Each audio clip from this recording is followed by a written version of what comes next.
জুলাই যোদ্ধা উসমান হাদি, আল্লাহ তারে আপনি রহম করেন। এই যুবক বড় সাহসী যুবক ছিল মাওলা। আল্লাহ দেশের জন্য বড় বজ্র কণ্ঠে বলেছিল সে মাওলা। আল্লাহ আপনি তারে ফিরায়া দেন, আপনি তারে ফিরায়া দেন, আপনি তারে ফিরায়া দেন।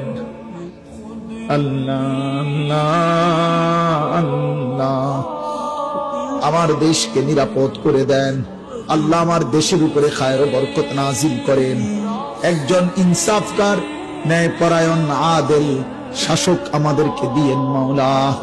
কোন জালেমের হাতে তুলে দিয়েন না, কোন জালেমের হাতে তুলে দিয়েন না, কোন জালেমের হাতে তুলে দিয়েন না। আর বেইজ্জতি করিয়েন না, করিয়েন না। ইজ্জত নিয়ে বাঁচতে চাই, কোরআন বুকে বাঁচতে চাই, সেজদা দিয়ে বাঁচতে চাই, আপনারে রেখে বাঁচতে চাই, বিবি বাচ্চাকে ঈমান আমলের উপরে রেখে যেতে চাই। রব্বির হামহুমা কামা রব্বায়ানি সগীরা।